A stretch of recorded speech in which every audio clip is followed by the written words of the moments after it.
रेवाड़ी से मौजूदा विधायक चिरंजीवी राव हैं हमारे साथ। चिरंजीव राव लालू प्रसाद यादव के दामाद भी हैं। कितना आपको फायदा मिलता है लालू प्रसाद यादव के दामाद होने का राजनीति में? देखिए, फायदा और नुकसान की बात नहीं है कि मैंने आपको बताया कि मेरे दादाजी यहाँ से 3 बार विधायक रहे। मेरे पिता कैप्टन अजय यादव यहाँ से 6 बार विधायक रहे। हमने बहुत विकास यहाँ पर किया।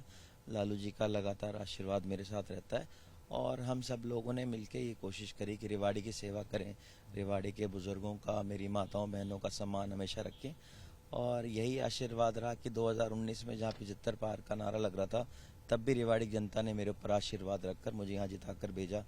जब यहाँ प्रचार करने के लिए बीजेपी के शीर्ष नेतृत्व के अंदर जेपी नड्डा जी आए, अमित शाह जी आए और आखिरी दिन नरेंद्र मोदी जी आए, उसके बावजूद भी रेवाड़ी की जनता ने मेरे ऊपर आशीर्वाद रखा। ये प्यार और आशीर्वाद है जो हमेशा बना रहता है। लालू यादव के दामाद होने मात्र से ही आप खाली मशहूर नहीं हैं, अपने काम से भी मशहूर हुए। उनका नाम भी रोशन कर रहे हैं। अच्छा लगता है, गर्व होता है लालू प्रसाद यादव का नाम आपसे जुड़ता है जब? देखिए, गर्व की बात तो यही है, जैसे मैंने बताया कि हमारी एक लेगेसी है जिसमें मेरे दादाजी राव बैस सिंह 1952 में विधायक रहे।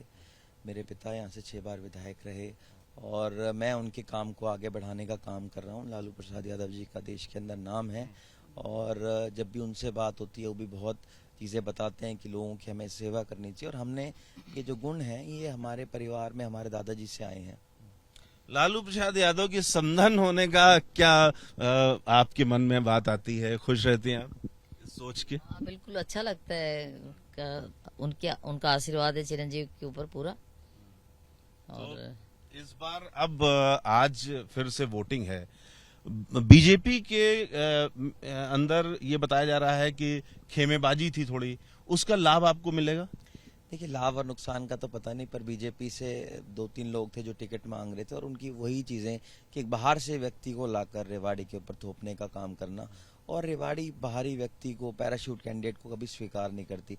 जिसको कोसली ने नकार दिया वहां के विधानसभा के लोगों ने, उस नकारे हुए विधायक को मैं कहना चाहूंगा कि रेवाड़ी भेजने का काम लोग कर रहे हैं। ये बात मैं नहीं कह रहा, ये रेवाड़ी की जनता इस बात को कह रही है और इस बात का जो खामियाजा है वो पूरे प्रदेश के अंदर बीजेपी देख रही है, क्योंकि इन्होंने ना तो यहाँ पर काम किया, ना लोगों के लिए कुछ कर पाए। तो इसका जवाब इनको आने वाले समय में जनता देगी। कौन से लोग थे बीजेपी के अंदर दावेदार जो सबसे ज्यादा बीजेपी को नुकसान कर रहे हैं रेवाड़ी में?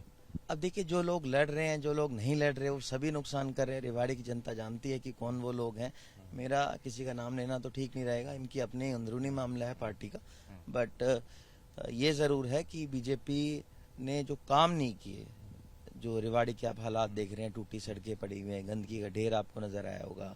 10 साल आप लोगों को मिला, उसमें आपने रेवाड़ी के लिए कुछ नहीं किया, आज उसका खामियाजा रेवाड़ी जनता। अमित शाह, गृह मंत्री अमित शाह के यहाँ आने और बीजेपी कैंडिडेट के पक्ष में प्रचार करने का थोड़ा आपके लिए मुश्किल होगी, उनको फायदा मिलेगा लक्ष्मण यादव को? नहीं, उससे तो उनको नुकसान हुआ कि अमित शाह जी जब यहाँ पर आए तो उनका स्वागत खाली कुर्सियों ने किया।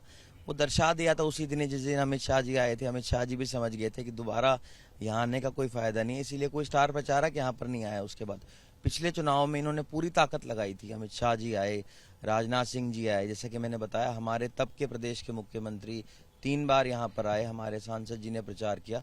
और आखिरी दिन जब प्रचार का था, जिस दिन मैंने रोड शो किया, राष्ट्रीय अध्यक्ष होते हुए इन्होंने फिर नरेंद्र मोदी जी को भेजा और नरेंद्र मोदी जी के आने के बावजूद भी यहाँ की जनता ने उनको नकारने का काम किया। पिता की राजनीति आपको विरासत में मिली है, उस पर क्या कहेंगे? देखिए, विरासत कुछ नहीं होता, आपका काम बोलता है। मैंने संगठन में 20 साल मेहनत करी और 2019 में कहीं जाकर मेरे को पार्टी ने टिकट दी। पार्टी के लिए मैं प्रदेश अध्यक्ष रहा, केंद्र नेतृत्व के लिए मैंने काम किया, आज मैं राष्ट्रीय नेतृत्व के अंदर काम कर रहा हूँ पार्टी के लिए। तो पार्टी ने मेरे पर विश्वास जताया और उसी को देखते हुए मैं देख रहा हूँ कुछ तय मंदिर हैं जहाँ आप हमेशा जाते हैं। मेरा बहुत विश्वास है, बहुत आस्था है मेरी हनुमान जी महाराज के अंदर, राम जी के अंदर, तो वहाँ मैं हमेशा जाता हूँ। पहले किस मंदिर में हम गए थे? वो राधा कृष्ण मंदिर था जी। और ये हनुमान जी? ये हनुमान जी का मंदिर है। तो रेवाड़ी का ये प्रसिद्ध हनुमान जी का मंदिर है, प्रसिद्ध है ये मंदिर। यहाँ आप भी कुछ मांग के जाइएगा जी जरूर। तो चिरंजीव राव लगातार अपने वोटिंग से पहले पूजा पाठ का दौर चल रहा है और जिन मंदिरों में वो जाते रहे हैं उन मंदिरों में चिरंजीव राव जा रहे हैं और राधा कृष्ण मंदिर के बाद अब प्राचीन हनुमान मंदिर, बड़ा तालाब, रेवाड़ी पहुंचे हैं। तो आप लोग बताइए कि आप लोग किस तरीके से आज के दिन को ले रहे हैं, कैसे शुरू कर रहे हैं? मंदिर शुरुआत कर रहे हैं, बाबा का आशीर्वाद लेके आए हैं। तो जीत पक्की है? यादव जी पक्का। आम आदमी पार्टी से लड़ डेफिनेट। और यहीं रेवाड़ी से ही? हाँ, रेवाड़ी से। तो इस समय आप देखिए एक दिलचस्प दृश्य है कि दो कैंडिडेट हैं और दोनों यहाँ पहुंचे। लोकतंत्र की यही तो खूबसूरती है कि सतीश जी के साथ मेरा कोई वो नहीं है, इनका मेरे साथ नहीं है, कोई बहुत प्यार है, लगाव है। मुझे जहाँ भी मिलते हैं मुझे भतीजा कहते हैं, मैं इनको चाचा कहता हूँ।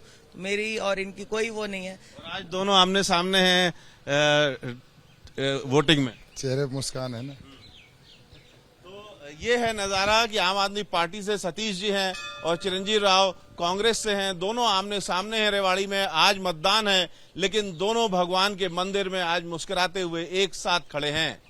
Ravikant, ABP news, Rewari. What does Haryana's youth want? What's the political mood of the region? Will these assembly elections correspond to Lok Sabha election results? सरकार बनेगी तो 36 बरादरियों की सरकार बनेगी। Ram Ram. Who will have the last laugh? Will it be Nayak Singh Saini of BJP Or Bhupinder Singh Hooda from Congress will turn the tables this time? Haryana में मौजूद है हम इस वक्त। Get to know the ground reality of the Haryana elections 2024 with real-time updates in your language and your preferred platform. Only on ABP Live Election Center. Sahi information, har election.